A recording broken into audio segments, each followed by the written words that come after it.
ये तो रिजवी साहब लगते हैं।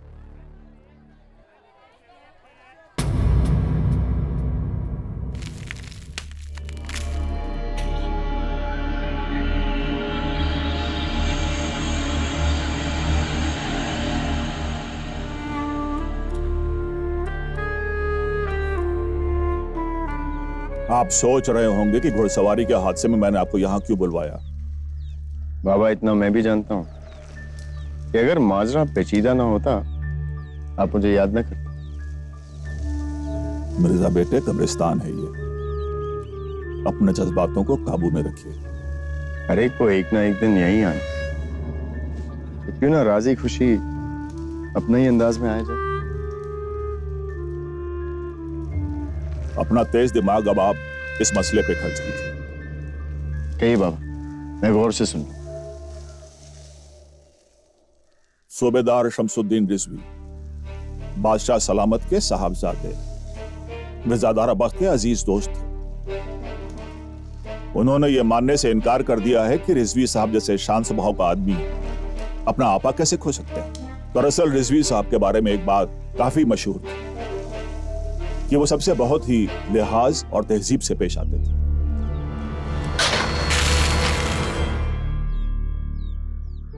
आदाब। आदाब। आपकी तारीफ? जी, मैं श्याम सिंह हूँ और ये मिर्जा जानवाज हैं। हम कोतवाल गोविंद सिंह जी की तरफ से आए हैं। रिजवी साहब की मौत के सिलसिले में बेगम साहिबा से कुछ पूछताछ करनी है। जी, बेगम साहिबा का तो रो रो कर बुरा हाल है। इस वक्त उनसे बात करना मुनासिब नहीं होगा। देखिए, हमारा उनसे इसी वक्त मिलना बहुत जरूरी है।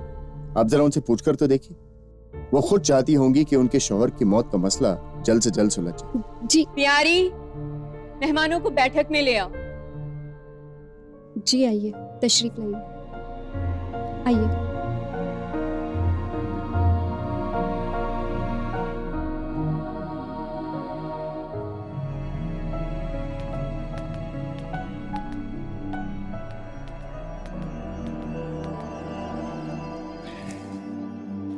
आदाब बेगम साहब। आदाब। जी, आपको ऐसे वक्त में तकलीफ देने के लिए माफी चाहता हूँ, लेकिन आप जानती हैं कि आपके शौहर शहर के बड़े नामी गिरामी शख्स थे और अचानक से उनके साथ ऐसा हादसा होना काफी सवाल खड़े करता है। पूछिए आप क्या जानना चाहते हैं? क्या रिजवी साहब इन दिनों में परेशान थे, काम को लेकर, या फिर घर पर ऐसे कोई वजह रही हो? बेगम साहिबा, सोच रही हूँ कि सच कहूँ आपसे या झूठ। जी, अगर आप झूठ कहेंगी तो हम परख लें, तो बेहतर यही होगा सच कहिए। देखिए जनाब, मैं आज जो कुछ भी आपसे कहूंगी वो 100% सच ही होगा, लेकिन आपको भी मुझसे एक वादा करना होगा। ये बात मेरे, आपके और कोतवाल साहब के दरमियान ही रहे। जी बेशक, आप खुलकर बोलिए। कल रात को जब वो अपने दफ्तर से वापस घर लौटे तो गुस्से से आग बबूला हुए जा रहे थे।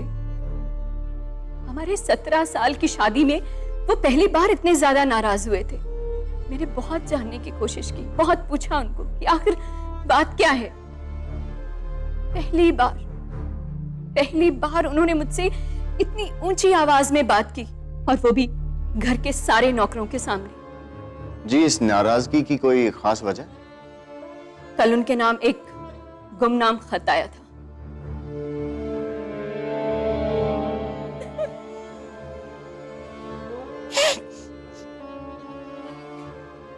जहर भरा था उस खत में, अनाप शनाप बातें लिखी हुई थी। लिखा था कि मैं उनकी वफादार बीवी नहीं हूं। मेरे उनके अजीज दोस्त राजा बलवंत सिंह के साथ नाजायज ताल्लुकात हैं। बहुत गिड़गिड़ाई में, बहुत चिल्लाई में, अपने बच्चों के सर पे हाथ रख के कस्में भी खाई कि मेरी जिंदगी में उनके सिवा कोई नहीं है। पर नहीं, उनका गुस्सा उतरने का नाम ही नहीं ले रहा था। फिर अचानक वो घोड़े पर सवार होकर बाहर निकल गए। उसके बाद फिर वापस लौट कर नहीं आए। जी, बेहतर होगा कि हम ये खत देख सकें। वो मनहूस खत तो मैंने अभी थोड़ी देर पहले जला दिया। ठीक है बेगम साहिबा, हमें वक्त देने के लिए शुक्रिया। और अब बेफिक्र रहिए, ये बात कोतवाली के बाहर नहीं जाएगी। आदाब।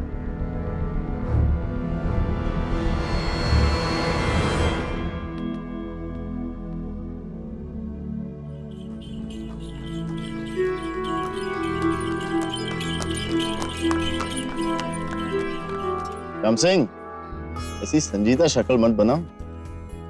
भाईजान मामले के बारे में ही सोच रहा था। समझ में नहीं आ रहा कि इस गुत्थी को सुलझाने की शुरुआत कहाँ से की जाए। भाई तभी तो तुम्हें यहाँ लाया हूँ। गुत्थी सुलझाने का सबसे आसान तरीका क्या?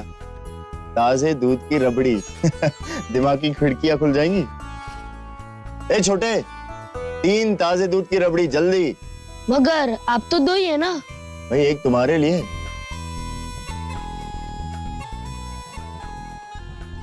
भाईजान, आपको क्या लगता है बेगम साहिबा ने जो बयान दिया है हमें वो सच है?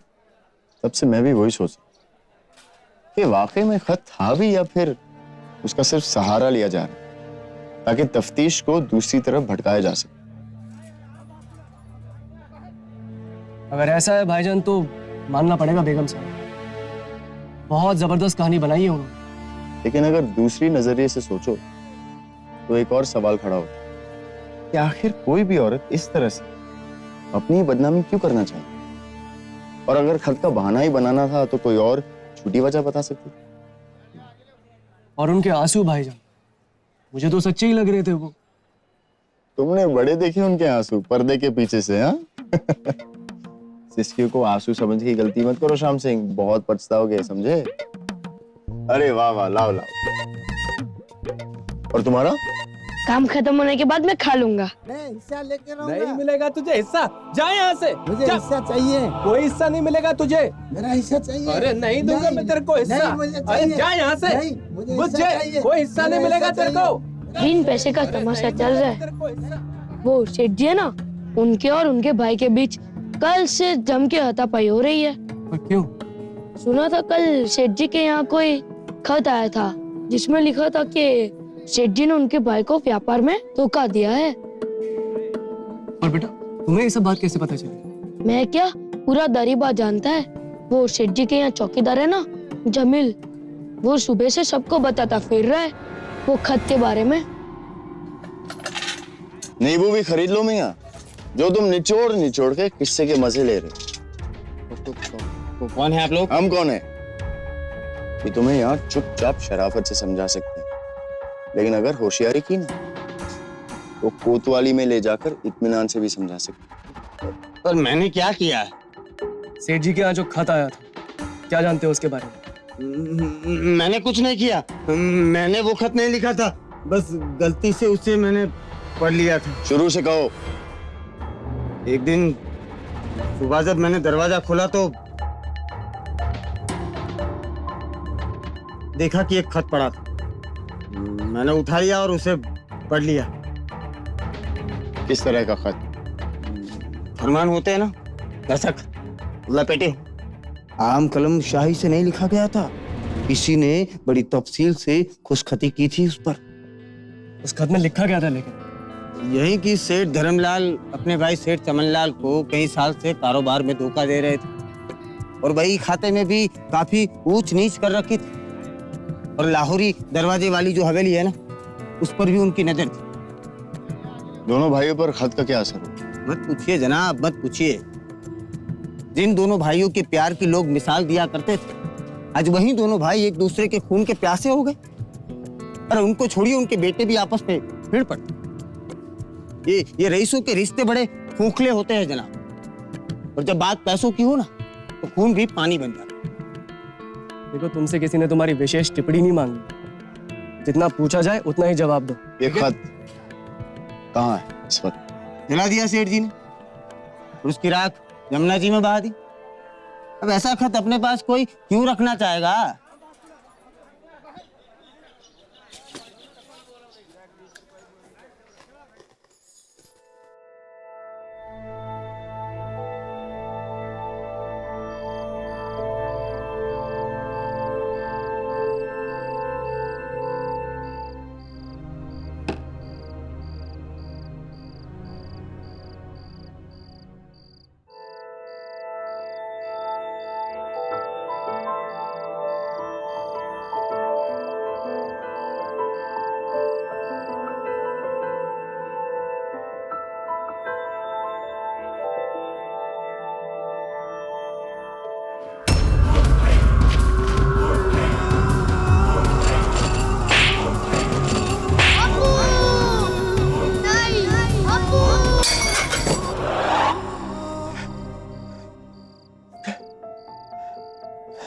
क्या हुआ मिर्जा बेटे? कुछ नहीं। फिर वही नामुराद ख्वाब देखा? ये ख्वाब मेरा पीछा नहीं छोड़ेगा मामी।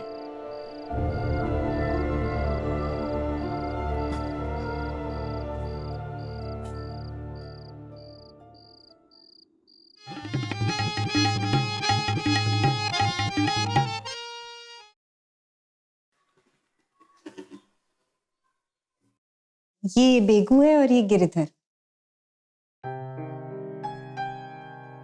आप लोग जाइए, कल किसी वक्त दोबारा बैठेंगे। जी आप।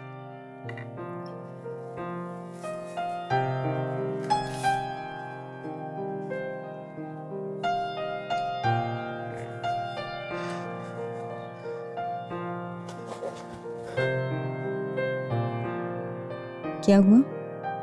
निकाह कर लो मुझसे। क्यों?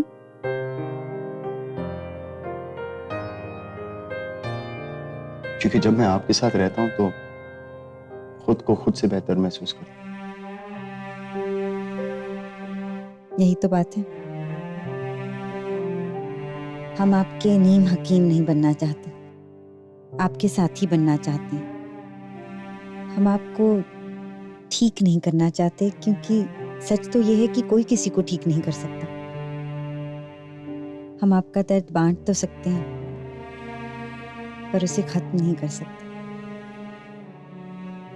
हर किसी को अपने हिस्से के दर्द की दवा खुद करनी पड़ती है।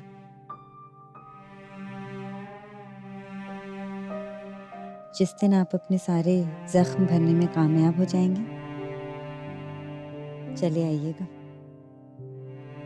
हमारा शादी का जोड़ा तैयार रहेगा। अगर आप इसी तरह इनकार करती रहेंगे तो बैठे रहिए अपने शादी का जोड़ा लेकर।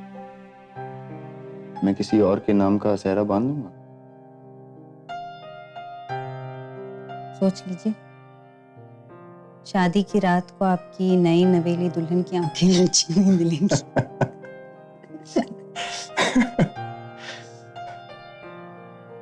आपकी इन्हीं अदाओं का कायल हूं।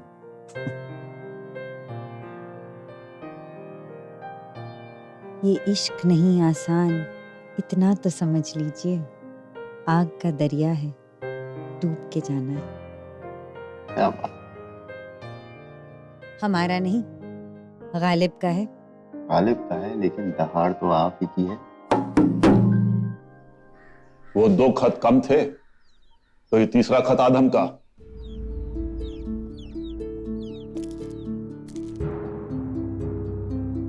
एक और हादसा। हाँ मिर्जा बेटा,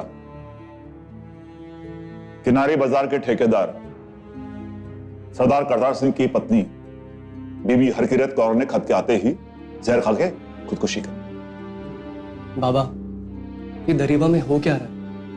पहले रिजवी साहब ने खुदकुशी कर ली, फिर से धर्मलाल और चमन लाल, जिनकी सालों की साझेदारी थी, वो टूट गई, और अब ये।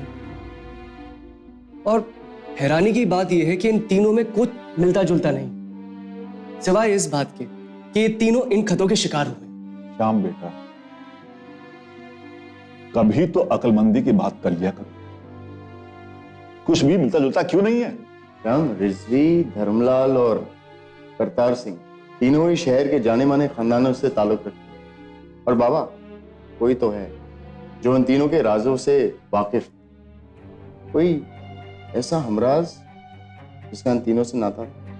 तुम कहना चाहते हो कि जो भी इस खत में लिखा है वो सच है? बाबा, मेरे हिसाब से तो सच, नहीं तो ये लोग ऐसे कदम उठाने पर मजबूर ना हो। मगर फर्ज अगर ये सच ना भी, खत लिखने वाला इन सब की दुखती राग तो पहचानता। हमें यह पता लगाना होगा कि इन तीनों का आपस में क्या रिश्ता है। जब देखो मुझे डांटते ही रहते हैं।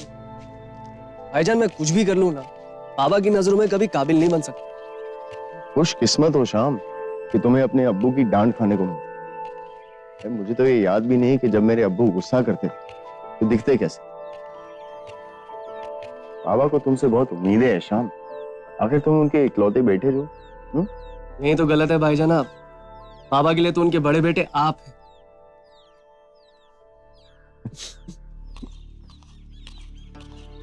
आदाब इमाम मियाँ। आओ आओ शाम बेटे, आदाब। बैठो बैठो। शरबत पियोगे? जी बिल्कुल। बैठो, अभी लाता हूँ। भूल ही गया था। लगता है बुढ़ापे में हड्डियों के साथ साथ दिमाग भी चरमर आ गया। मिर्जा बेटे, ये आपके लिए खत आया था। किसका खत? जरूर आप ही पढ़ लीजिए, मुझे क्या मालूम किसका है। मैं शरबत लेके आता हूँ अभी।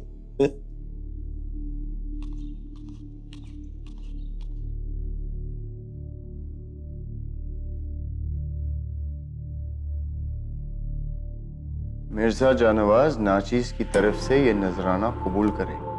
कहते हैं कि सच कड़वा होता है, पर कभी कभी सच के कड़वे घूंट पी लिए जाएं तो सच हमें अपने रोजमर्रे की घुटन भरी जिंदगी से आजाद भी कर देता है। चलिए आज हम आपकी आजादी का रास्ता भी खोल देते हैं। आपके वालिद मिर्जा नवाजुद्दीन एक गद्दार थे। उन्होंने बादशाह अकबर शाह के राज अंग्रेजों को बेचने की कोशिश की थी, इसलिए उन्हें मुगलिया सल्तनत से तड़ी।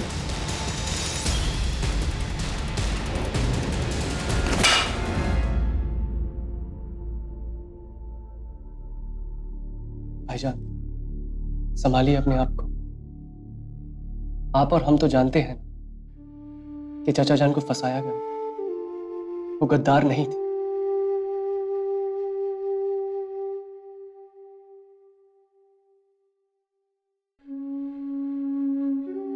इस खत में जहां भी दो चश्म है आता है, वहां लिखने वाले ने खास कारीगरी दिखाई। हमें पता लगाना होगा कि ऐसी खुशखती कौन करता है।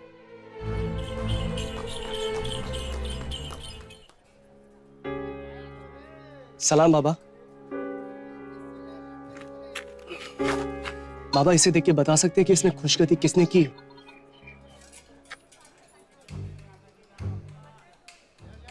इसमें तो दो चश्मे है और छोटे है में अदाकारी है। ये तो सिर्फ एक ही शख्स करता है। कौन? बहराम खान, फतेहपुरी मस्जिद वाले। शुक्रिया बाबा।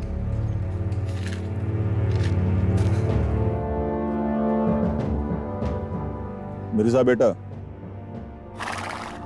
बैरम खां सेठ धर्मलाल का कर्जदार है। कितना कर्जा था बाबा? यूं समझ लो, सर से पांव तक कर्जे में। यानी आप कह रहे हैं कि सेठ धर्मलाल को वो खत लिखकर उनकी निजी जिंदगी में बवाल खड़ा करने का अच्छा खासा मकसद था उसके पास? और भाईजान, बाकी दोनों खत उसने इसलिए लिखे ताकि उस पर किसी का शक ना जाए। उन दोनों खतों का अंजाम यह हुआ कि रिजवी साहब और करतार सिंह की पत्नी दोनों ने खुदकुशी कर ली। बाबा, लेकिन एक बात समझ नहीं पा रहा। ठीक है, मान लीजिए ये जो मुकदमा आप बना रहे हैं ये सही, लेकिन उसने मुझे खत क्यों लिखा?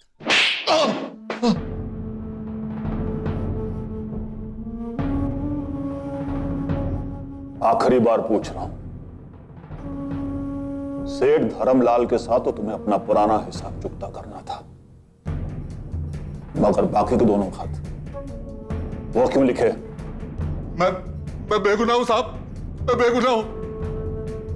मैंने कुछ नहीं किया, मैंने कुछ नहीं किया साहब।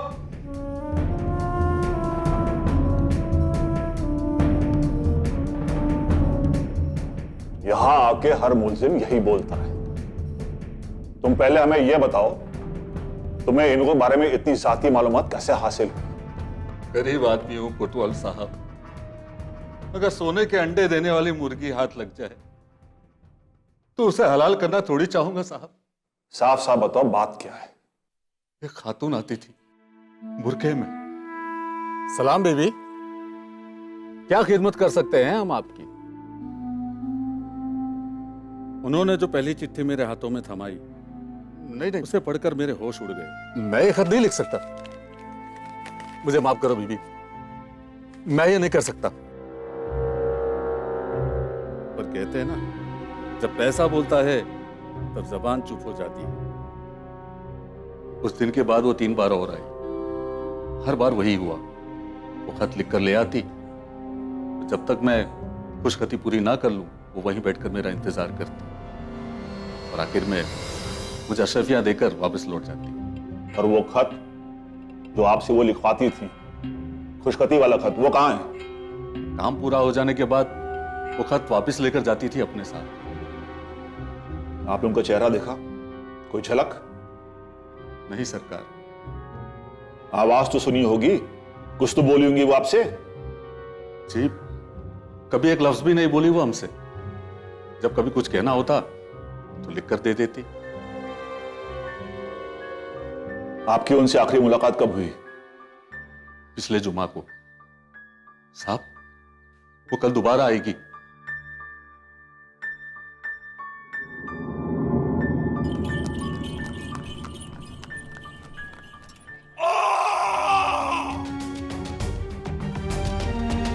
अरे किसने किया ये? आप बताइए।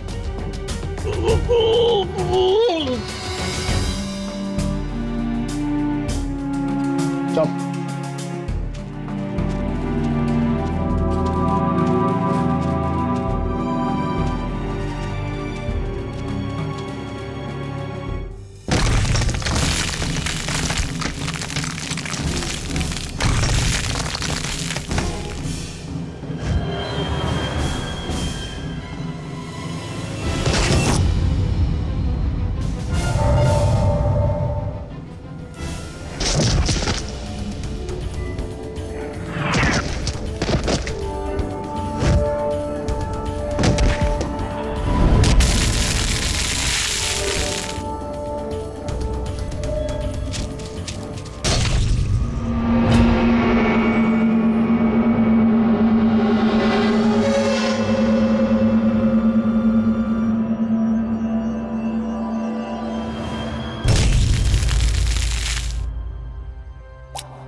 तंग करके रख दिया।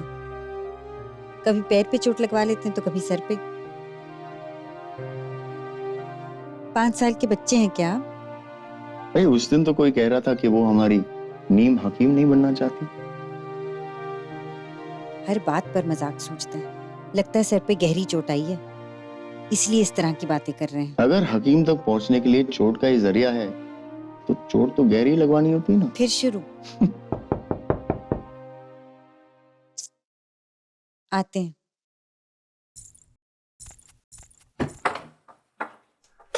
क्या हुआ गिरिधर? जीनत बाजी, वो बीगू के हाथ पर कल तबला गिर गया तो आज रियाज ना हो पाएगा। ठीक तो है वो? अभी ठीक है, यही बताने आया था। शुक्रिया।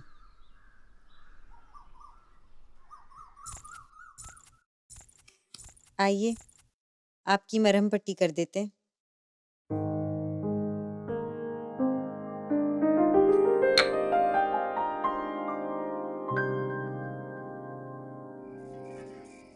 चलिए मामले की बारीकियों पर फिर से नजर डालते हैं।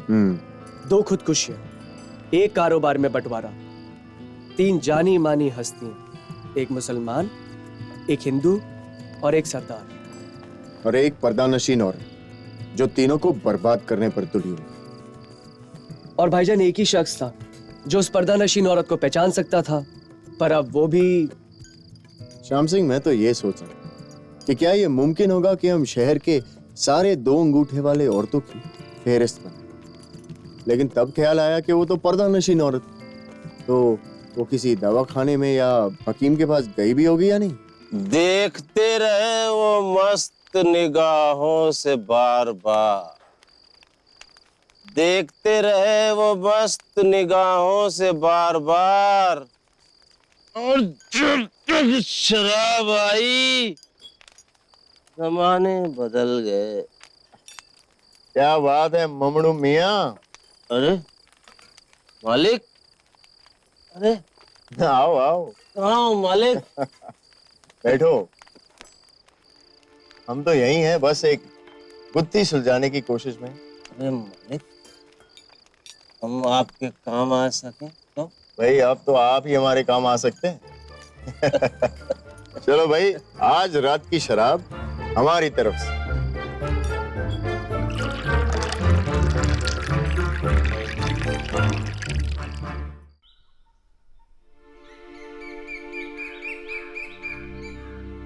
पता है तुम्हें क्या करना है? जी मालिक। ये लो, कुछ अशरफिया रख लो। नहीं मालिक, वो वैसे ही आपके पहले से बहुत सारे एहसान हैं। रख लो ममड़ू, तुम्हारे भी बड़े एहसान है मुझ पर। भाई तुम उन जगह पर जाकर मेरे कान बन सकते हो जहाँ मेरा जाना नामुमकिन है। जी चलो जाओ। अल्लाह हाफिज। प्रसादा जी, प्रसादा। क्यों मियाँ, ये वही सरदार करतार सिंह है ना, जिनकी बीवी ना हाल ही में? हर गुरुवार आते हैं यहाँ सेवा करने, लेकिन पुराने पाप इतनी आसानी से धुलते थोड़ी हैं। पाप? बड़े ही शौकीन मिजाज आदमी है ये करतार सिंह। कभी मलिका तो कभी निगाह और कभी रसूलन भाई। प्रसादा जी, प्रसादा।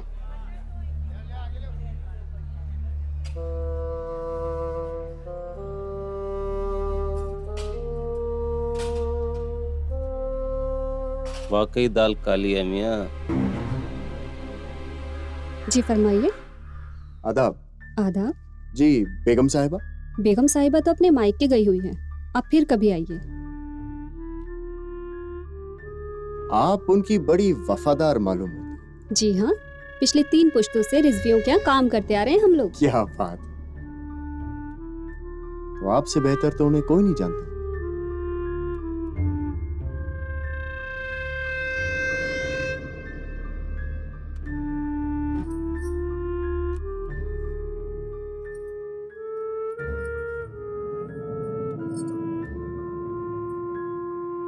क्या बताएं हुजूर, इतने नेक और ईमानदार इंसान थे रिजवी साहब, लेकिन कभी कभी इंसान एक गलत फैसला लेकर सारी उम्र उसके पीछे पछताता रहता है। बुरा लेकर नाराजगी में बाहर जाने वाली बात? ना ना, रिजवी साहब की जिंदगी का सबसे बुरा फैसला था बेगम साहब से निकाह करना। जी अगर आप बोल ही रही हैं तो खुलकर बोलिए। खुदा जुबान ना खुलवाए। वो रिजवी साहब दरअसल जवानी में ना, वो रसूलन भाई है ना, वो आगरे वाली, उनसे इश्क करते थे, लेकिन उनके अम्मी अब्बू को ये रिश्ता गवारा ना था। बस 18 साल की उम्र में उनका निकाह हमारी बेगम साहिबा के साथ करा दिया, और फिर तब से हर रोज खटपट खटपट। ये आपके सर पर चोट कैसी?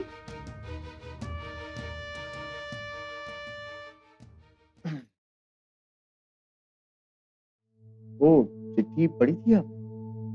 पढ़ी तो नहीं थी, लेकिन कान सलामत है हमारे।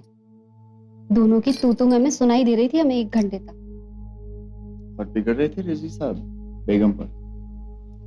पिछले 17 सालों से बेगम साहिबा रिजवी साहब को रसूलन भाई के ताने मारती रहती थी। इसलिए उस दिन जब उस चिट्ठी में उनके और उस मुए बलवंत सिंह के रिश्ते के बारे में पता चला ना, तो रिजवी साहब का पारा एकदम से चढ़ गया।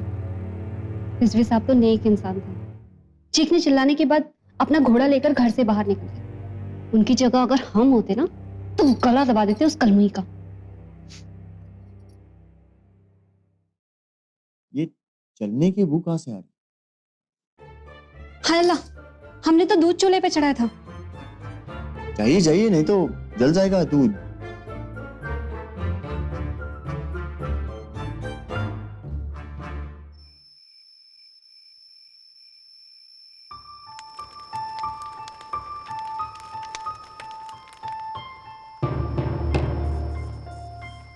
तो कारोबार का बंटवारा मुकम्मल हो गया?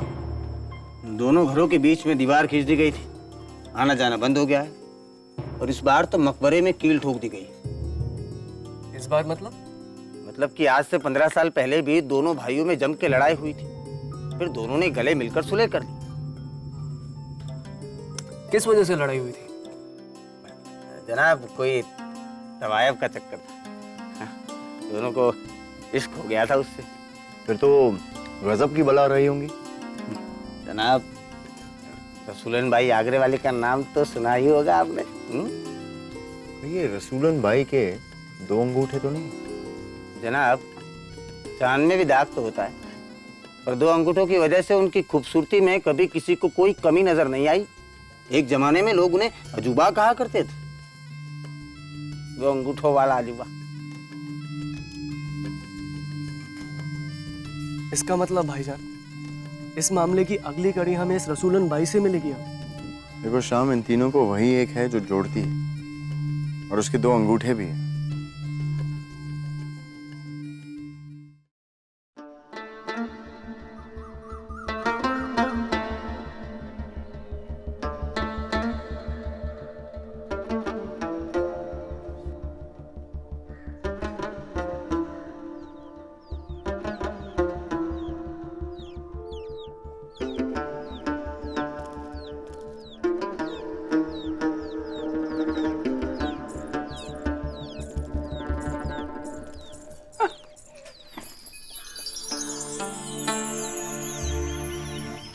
आइए आइए, इस अजमेरी कोठे में कनी जमानत आपका खैर मकदम करती। हुजूर ये बताइए कि किनसे मिलने आए हैं आप? जी, रसूलन भाई के मुजरे के बारे में बहुत कुछ सुना। अरे ओ रुखसाना, अरे ओ शबीना, इधर आओ इधर आओ, तुम लोग भी आओ बहनों। सुनो भाई जनाब क्या कह रहे हैं, ये मियाँ रसूलन भाई से मिलने आए हैं। ये देखिए, दाम की फिक्र मत कीजिए, मुंह मांगा मिलेगा। अच्छा जी हाँ।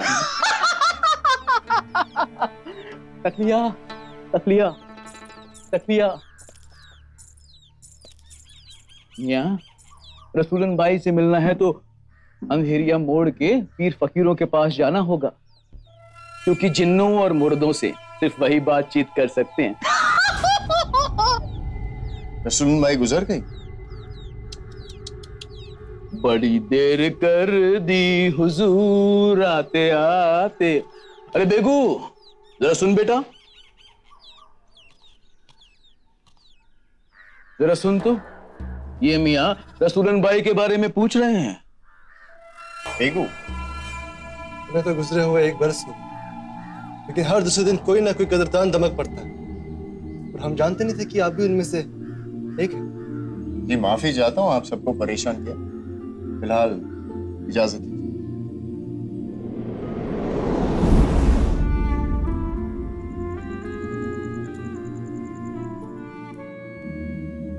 आपका दिन कैसा रहा? पूछिए मत। बेगू था नहीं तबले पे, और महफिल में पहुंचते पहुंचते हमारा तानपुरा भी टूट गया। कैसे भी गा कर आ रहे हैं। बेगू मिला था मुझे। कहाँ? मेरी दरवाजे वाले कोठे।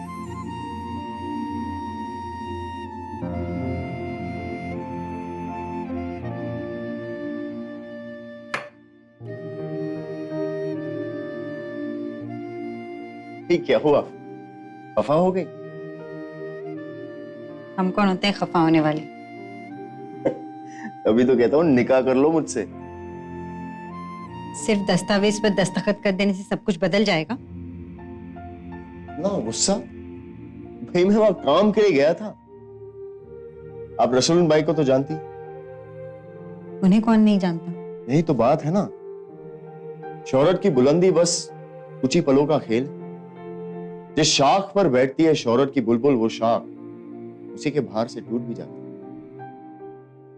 अपने जमाने की सबसे बेहतरीन अदाकारा थी रसूलन भाई। गजब की हंसी, उनके जैसा कथक मीलों तक कोई नहीं कर सकता, और अगर किसी ने उनका मुजरा देख लिया तो जिंदगी भर के लिए फिदा हो गया। बिल्कुल। ये बेगू का जो कोठे में आना जाना है, ये आप पहले से जानते? लोग कहते हैं कि उसकी पैदाइश वहीं की। अल्लाह किसी से कुछ छीनता है तो दूसरे हाथ से देता भी तो है। अब देखिए ना, अल्लाह की तौफीक है बेगू पर। उस जैसा तबला पूरी दिल्ली में और कोई नहीं बजा सकता।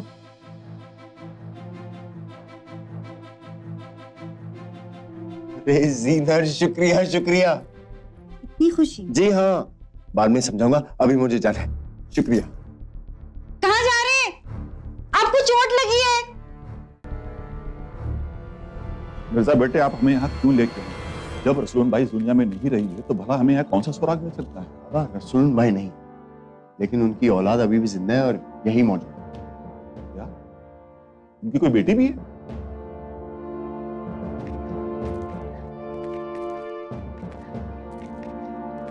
कोतवाल साहब, बेटी नहीं बेटा, वो रहा आपके सामने।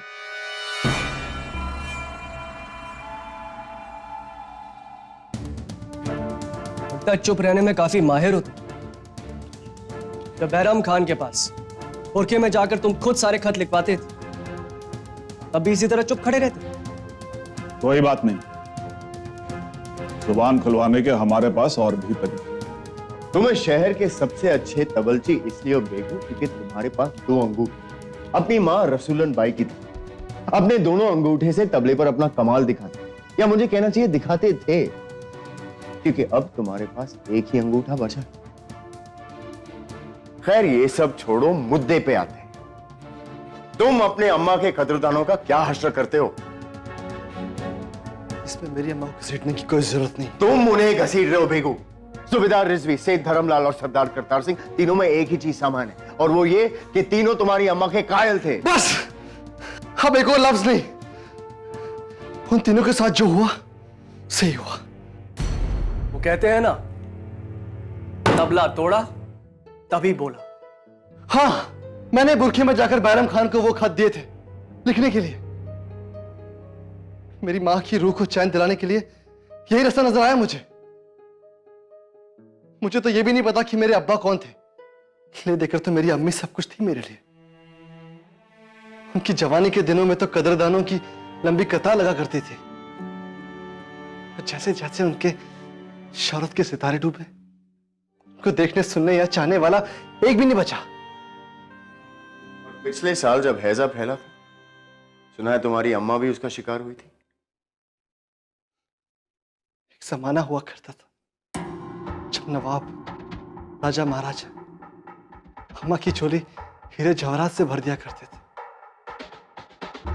और अब हाल ऐसा था कि उनके इलाज के लिए एक पैसा भी नहीं बचा था। तब अम्मा ने मुझे उन 3 लोगों के नाम बताए। सेठ धर्मलाल, सूबेदार रिजवी, सरदार करतार सिंह। ये 3 लोग जिन पे अम्मा को पूरा भरोसा था कि ये लोग हमारी बुरे वक्त में मदद करेंगे। और उन तीनों में से कोई भी उनकी मदद करने सामने नहीं आया। उन तीनों ने मुझे जलील करके बाहर निकाल दिया।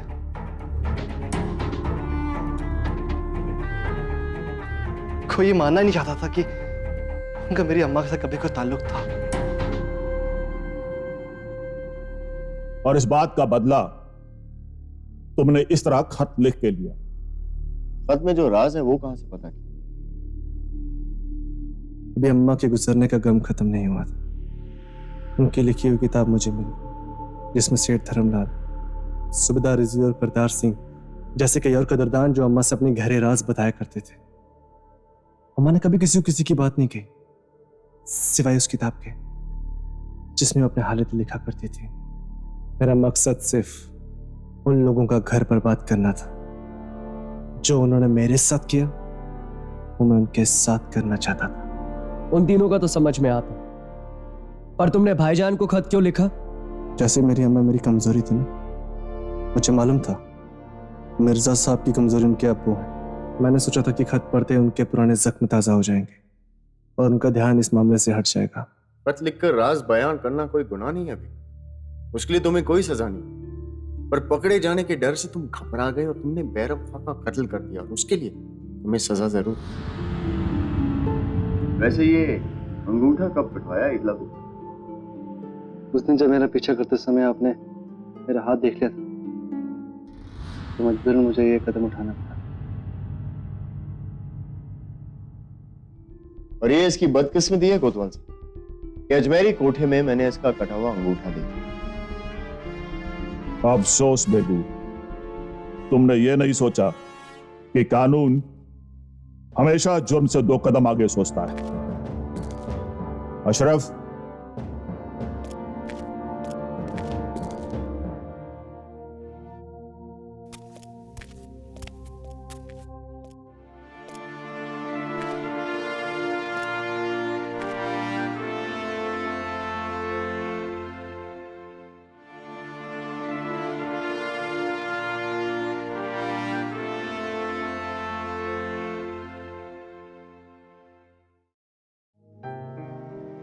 किस सोच में डूबे हुए हैं जनाब? कभी कभी लफ्ज और जुबान खंजर से ज्यादा नुकीले होते, चुप जाए तो खून निकल आता। खून तो सबका निकलता है, लेकिन खौलता तभी है जब रिश्ता करीबी हो। रगों में दौड़ते फिरने के हम नहीं कायल, रगों में दौड़ते फिरने के हम नहीं कायल। जो आंख से ही ना टपका तो फिर लहू क्या है? गालिब। भाई इनसे तो मिलना पड़ेगा। पहले आप हमसे तो ढंग से मिल लीजिए।